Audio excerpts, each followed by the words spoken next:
I've made several videos talking about Oliver Anthony and his song Rich Men North of Richmond.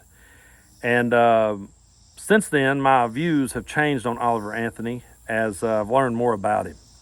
I was really glad to see that he came out and called out the GOP for using his song in their debate. I was glad to see that he said, hey, those are the very people I wrote the song about. This was not an anti-Joe Biden song. That's the people I was talking about in my song. I was glad to hear him call that out. And since then, I've heard other interviews by him where 1 minute he's kind of winning me over, and the next minute I'm kind of pulling back going, I don't know about this guy yet or not. So as we go forward, I'm still forming my opinion about him, and my opinion is not complete. So anything I say in this video could easily change if things change as we move forward. But one thing he said when he was talking about the GOP using his song in their debate, he said that he was tired of seeing, he felt like that the right wing tried to cash in on it and that the left tried to crucify him for it. So I wanted to take a minute and talk about why that the left reacted that way. And if I was sitting across from Oliver Anthony, this is basically what I would say. Whenever you write a song, you never know how people are going to interpret it. You never know what line they're going to pick out to jump on and interpret. And you never know what group of people is going to latch onto it. Once you throw a song out into the world, you have to be ready for whatever comes back at you, because you never know where it's going to land and who it's going to resonate with.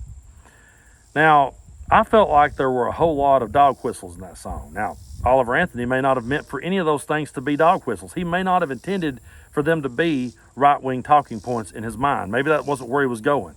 I can't say that he was going there. But I can say that the Republican Party definitely heard them as talking points, and they heard them as dog whistles, and they capitalized on it. And they capitalized on it real quick, and they did so because of lines like references to Epstein Island, and mainly because of the fudge round line, because for years they've been trying to pit people in this part of the world on welfare against one another and tell people that, hey, the problem is the people beneath you. It's the people at the bottom that's giving you a problem. And they never talk about the people at the top milking welfare dry from that direction. They only keep the focus and the fight down here. So they heard lines like that. They heard lines like how they want to know what you think and know what you do. They heard those lines and they figured out how to turn them into talking points, and they got behind that song and they pushed it to the moon. Now, meanwhile, those of us over here on the left was watching this song by an unknown songwriter, an unknown singer, come up. And if I'm just going to be brutally blunt with you, what I saw was a guy with red hair and a red beard, sounding a whole lot like another guy with red hair and a red beard from our part of the world. And I'm thinking, okay, all right, well, and I said originally, at least he's imitating him and not imitating the mainstream. I'll give him that. But he immediately lost me on the fudge round line, because I felt it was a line that was punching down, and I still do. I still am not a fan of that line. I'm not going to tell him he can't write it. I'm not going to tell him that, he can't stand behind it till the day he dies. He can't. But I personally tuned out and lost him right there on that line. And at that point, people on the left, we heard those dog whistles.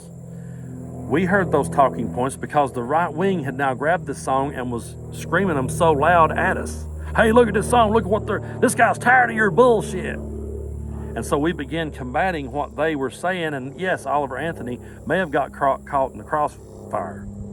But to him, I would say this. I have sat back in my lifetime and I have watched the Republican Party hijack everything that I ever believed in and use it against me. I watched the Republican Party hijack Christianity, and they took the teachings of Jesus, a man who said we should help the poor, that we should help the needy, that we should love our neighbor and love our enemy and do good to those that persecute us, that we should visit the sick and we should visit those that are in prison and we should welcome the refugees. They took those teachings and they bastardized them and used them against us. And if we call them out for being hypocrites, if we call them out for doing things that went against the teachings of Jesus, they told us that we were non-believers, that we hated God, that we were Satanists, that we were evil, that we were going to hell. And then we sat back and we watched them hijack the American flag. And if we opposed a war that we felt was unnecessary, they told us that we were unpatriotic. They told us that we didn't love our country and that we hated America. We saw them hijack the Second Amendment. When we asked for some common sense gun laws, they came out and said that Bubba and Cletus up the holler was a well-regulated militia and completely hijacked that amendment. They completely hijacked the First Amendment. by thinking that free speech means you can say the N-word on Twitter, or free speech means you can pose misinformation and you can post conspiracy theories all day long as factual evidence without ever being fact-checked for it. And now they've went so far as to think that free speech means you can overturn an election. So we saw them hijack and bastardize that. And we also saw them hijack and bastardize country music. Country music used to be the music of the people. And ever since 9/11, it took an even further turn to the right, and we have saw more and more people now singing these Republican talking points. You know, musicians, I don't care to name their names, Toby Keith, John Rich, all those guys, Jason Aldean, they always go to the Republican talking points and they drive them home. And they do it because there's an audience out there for it. That's why people like us were sick and tired of it.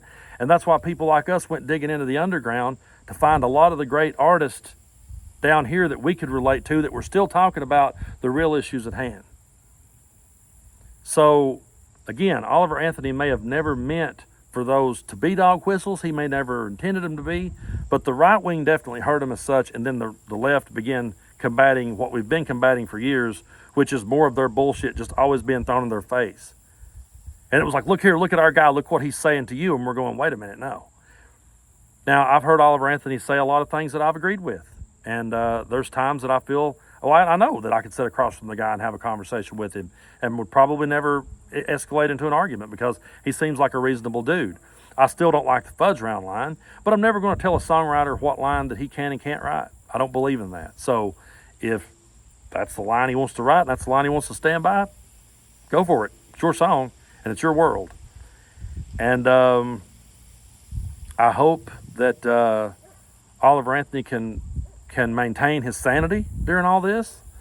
I hope that he can keep his integrity, and I hope that he cannot get caught up in the bullshit from either side. I really hope that I don't see him one day in some video with John Rich dressed up like Smokey and the Bandit riding around. That would be pretty disappointing. Like I said, I'm still forming my opinion on him as we go forward. I was very glad to see him call out the GOP for using this song, and the purpose of this video was to explain why people like me reacted the way that we did. In my mind, it was never anything personal towards Oliver Anthony. It was just more combating the same right-wing bullshit that I combat on a daily basis. I write satirical songs to expose their stupidity and to poke fun and to laugh at them. And so I get hate mail constantly. And so when suddenly I have people throwing a song in my face saying, look here, we showed you, of course we're going to react the way we did, and maybe we didn't react exactly right on every single point. But the fudge round line still sucks, and I'll stand by that.